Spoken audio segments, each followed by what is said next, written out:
కేంద్రం బీజేపీయేతర రాష్ట్రాల మధ్య దూరం పెరుగుతున్న నేపథ్యంలో మోదీ సర్కార్ మరో కోతకు సిద్ధమైందా? కేంద్ర పన్నుల్లో రాష్ట్రాలకు ఇచ్చే వాటాను 41% నుంచి 40% తగ్గించి 1% మేర కోత విధించనుందా? ఆర్థిక సంఘం ఆ మేరకు సిఫార్సు చేస్తే 2026-27 ఆర్థిక సంవత్సరం నుంచి ఈ నిర్ణయం అమల్లోకి వస్తుందా? ఈ మేరకు కేంద్ర ప్రభుత్వం దశల వారీగా చర్యలు తీసుకోనుందా? ఈ ప్రశ్నలకు అవునని చెబుతూ రాయిటర్స్ వార్తా సంస్థ ఓ సంచలన కథనాన్ని ప్రచురించింది.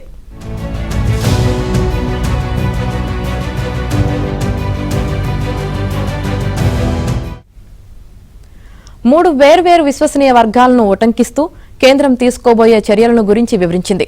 తాజా బడ్జెట్ ప్రకారం ప్రస్తుత ఆర్థిక సంవత్సరంలో కేంద్ర ప్రభుత్వ ద్రవ్యలోటు జీడీపీలో 4.8% ఉంది. రాష్ట్రాల ద్రవ్యలోటు కేంద్ర జీడీపీలో 3.2% ఉంది. ఈ లోటును తగ్గించేందుకు పన్ను వాటాలో కోతకు కేంద్రం సిద్ధమైనట్లు రాయిటర్స్ కథనం స్పష్టం చేసింది.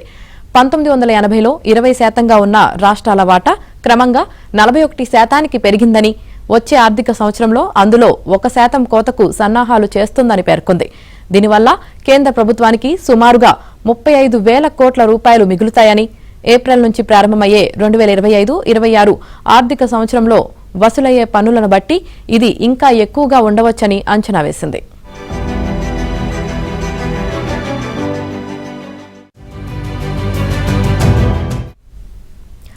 పన్ను వాటా కోతకు కేంద్ర ప్రభుత్వం వ్యూహాత్మకంగా ముందుకు సాగుతున్నట్లు రాయిటర్స్ పేర్కొంది. తొలుత మోదీ నేతృత్వంలో జరగనున్న కేంద్ర కేబినెట్ సమావేశంలో 1% పన్ను వాటా కోతకు ఆమోదం తెలపనున్నట్లు వెల్లడించింది. వెంటనే ఆ ప్రతిపాదనను కేంద్ర ఆర్థిక సంఘానికి పంపుతుందని వివరించింది. అన్ని వర్గాలతో చర్చించిన తర్వాత అక్టోబర్ 31 లోపు కేంద్ర ఆర్థిక సంఘం 1% పన్ను వాటా కోతాను అధికారికంగా సిఫార్సు చేస్తుందని తెలిపింది. అయితే కేంద్ర కేబినెట్ ప్రతిపాదనను ఆర్థిక సంఘం అలాగే సిఫార్సు చేయాలని లేదు. పన్ను వాటాను పెంచడం లేదా ఇంకా తగ్గించడం ఆర్థిక సంఘం చేతుల్లో ఉంటుంది.